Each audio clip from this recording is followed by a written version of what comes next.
Dikisahkan pada masa kejayaan kerajaan Pajajaran, hiduplah seorang raja bijaksana bernama Prabu Mundingwangi. Sang raja dikenal adil dan sangat mencintai rakyatnya.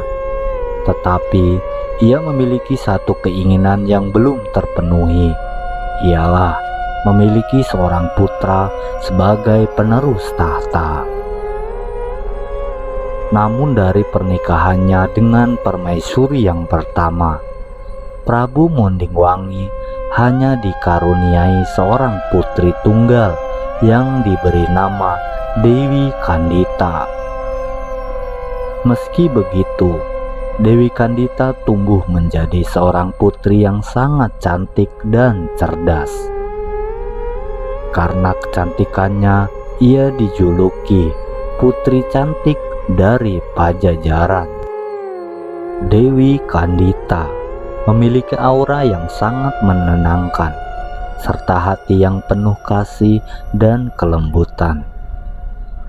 Sang raja sangat mencintai Dewi Kandita dan menyayanginya dengan sepenuh hati.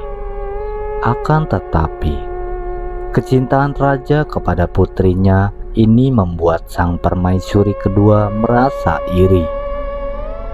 Permaisuri kedua yang ambisius memiliki seorang anak laki-laki dan ingin agar putranya yang mewarisi tahta kerajaan bukan Dewi Kandita. Karena itu, dengan hati yang dipenuhi rasa iri dan dendam, ibu tiri Dewi Kandita mencari cara untuk menyingkirkan sang putri dari istana. Dengan segala macam cara, permaisuri kedua akhirnya menemui seorang dukun sakti yang terkenal yang memiliki kekuatan gelap.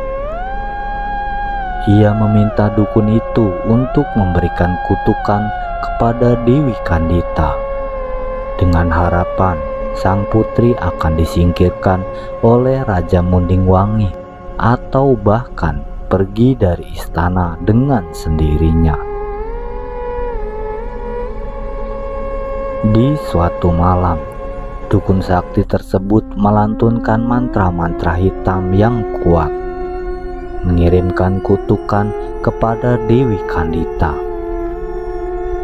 Dan ketika pagi tiba, seluruh istana dikejutkan oleh suara jeritan Dewi Kandita.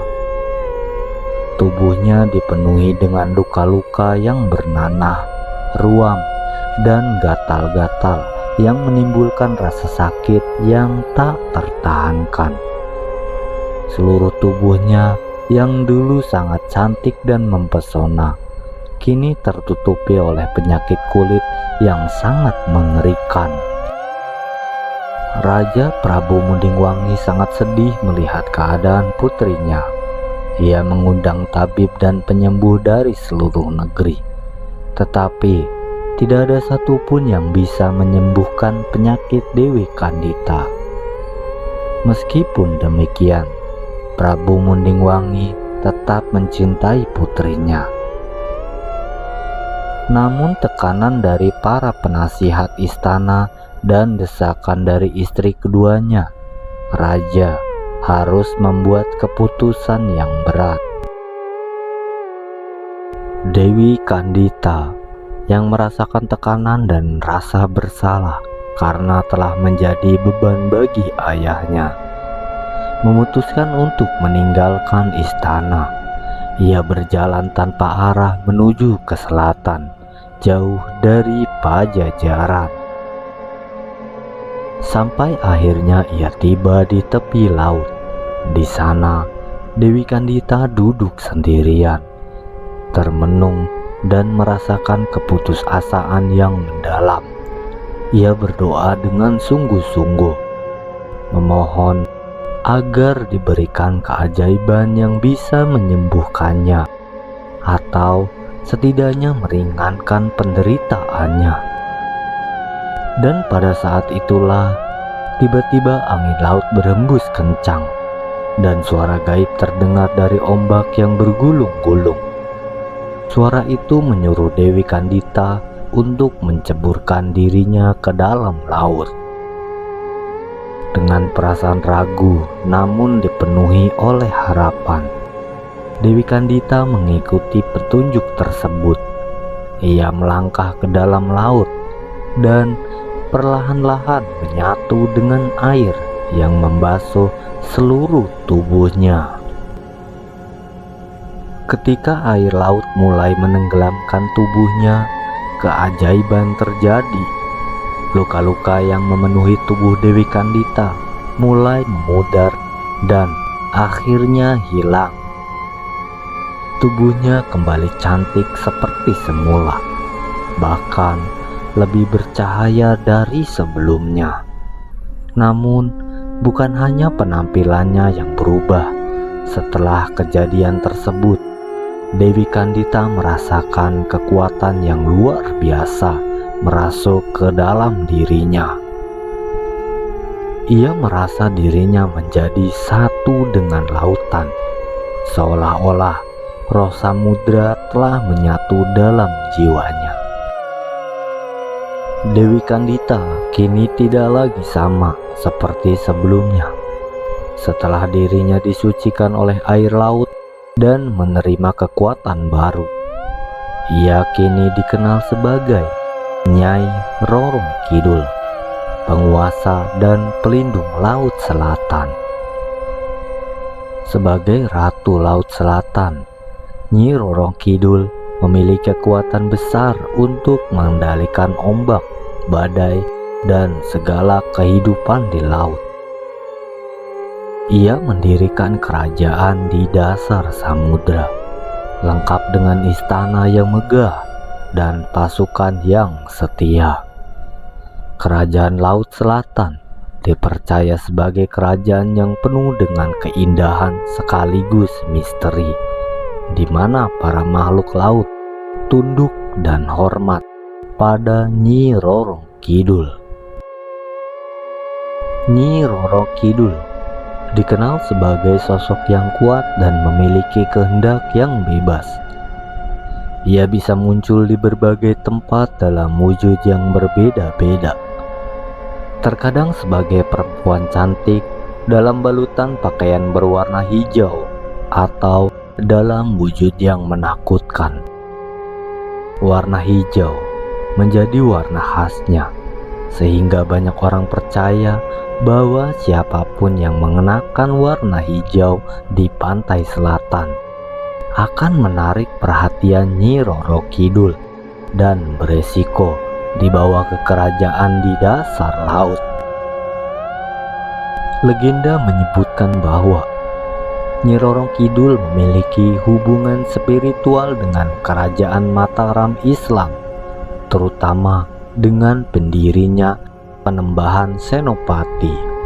Konon, saat Penembahan Senopati bersemedi di pantai Parangtritis untuk memperkuat ilmunya, ia bertemu dengan Nyi Roro Kidul. Dari pertemuan ini terjalin sebuah perjanjian bahwa Nyi Roro Kidul akan menjadi pelindung bagi para Raja Mataram dan keturunannya. Sejak saat itu, para Raja Mataram mempercayai adanya hubungan spiritual dengan Ratu Laut Selatan. Banyak yang meyakini bahwa keberlangsungan kekuasaan kerajaan terkait erat dengan ratu dari Nyi Roro Kidul. Bahkan hingga sekarang, keturunan raja-raja Jawa seperti di Yogyakarta dan Surakarta masih menghormati Nyi Roro Kidul. Sebagai bagian dari tradisi kerajaan, setiap tahun upacara persembahan atau labuhan dilakukan di pantai Parangtritis, di mana persembahan berupa kain hijau, bunga, dan sesajen diberikan untuk memohon restu dan perlindungan dari Ratu Laut Selatan. Nyi Roro Kidul tidak hanya dianggap sebagai sosok pelindung, tetapi juga sebagai ratu yang dihormati dan ditakuti. Banyak mitos yang berkembang mengenai sosoknya. Salah satunya adalah bahwa Nyi Roro Kidul seringkali membawa jiwa-jiwa manusia yang berada di dalam laut untuk dijadikan pengikutnya di kerajaan dasar laut.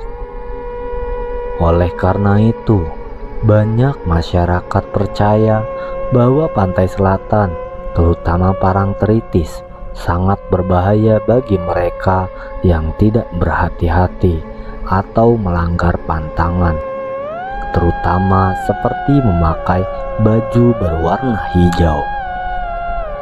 Selain itu, beberapa masyarakat Jawa juga percaya bahwa Nyi Roro Kidul memiliki hubungan langsung dengan bencana alam, terutama gelombang besar atau tsunami. Jika ada yang melanggar ketentuan atau aturan di wilayah Laut Selatan, mereka percaya bahwa Nyi Roro Kidul bisa marah dan menimbulkan badai atau gelombang yang dahsyat.